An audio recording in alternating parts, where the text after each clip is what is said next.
بیماری سے لوگ بے ہوش ہوتے ہیں، پیسے ڈوب گئے بے ہوش ہوتے ہیں، بچے کے غم میں بے ہوش ہوتے ہیں۔ سچ بتاؤ، کبھی خوف خدا سے بھی بے ہوش ہوتا کوئی دیکھا ہے؟ ہمارے ہاں تو روز مرہ ہی نہیں ہے بھائی، اور بڑی باتیں ہیں بے ہوش ہونے کی، ڈرنے کی، غش کھانے کی۔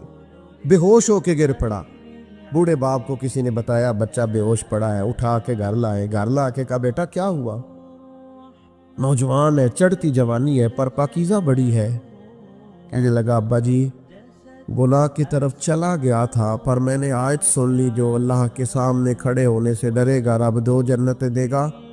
میں ڈر گیا تھا، رب واقعی 2 جنتیں دے گا۔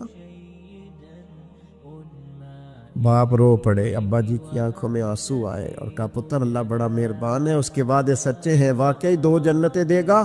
اس نے پھر ایک چیخ ماری اور اس طرح کی ماری کہ اس کی روح ہی پرواز کر گئی، روح ہی پرواز کر۔ کشتگانے خنجر تسلیم را، عشق کی خنجر سے قتل ہو گئے لوگ۔ صبح حضرت عمر کو پتا چلا کہ انہوں نے تو رات جنازہ بھی پڑھ دیا، تدفین بھی کر دی۔ جناب عمر فرمانے لگے اتنا نیک نوجوان خوف خدا سے دنیا سے چلا گیا، مجھے کیوں نہیں بلایا، میں جنازہ پڑھتا۔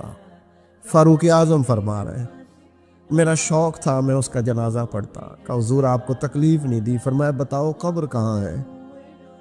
تے کامل پیر اونا دے باہو قبر جنا دی جیوے۔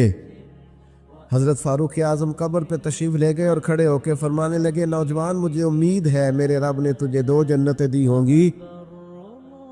ابن عساکر کھول کے دیکھو تاریخ بغداد نے کیا لکھا ہے۔ حضرت سیدنا فاروق نے فرمایا امید ہے 2 جنتیں دی ہوں گی، قبر کے اندر سے بولا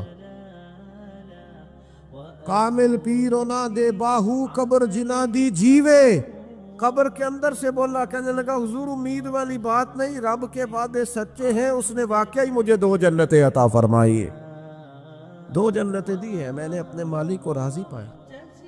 ہمارے صوفیاء تصوف میں ایک جملہ بولتے ہیں کہ تیرا تو فقر فقر بوزر ہے، یعنی جن کو صحیح درویش کہتے ہیں نا، صحیح درویش۔ مولا علی شیر خدا رضی اللہ تعالیٰ عنہ فرمایا کرتے 2 ہی تو بندے ہیں جو رب کے رستے میں کسی شے کی پرواہ نہیں کرتے۔ حضور کون سے؟ فرمایا ابو ذر غفاری ہے اور دوسرے علی المرتضیٰ ہے۔ مولا علی فرمایا کرتے یہ نا مسلمانوں میں سے 4تھے یا 5ویں مسلمان ہیں، شروع سے ایک سلیم الطبع آدمی۔ کچھ لوگ طبعاً بڑے نفیس ہوتے ہیں، طبعاً اللہ کی طرف سے شروع سے ہی ان کا جو قبیلہ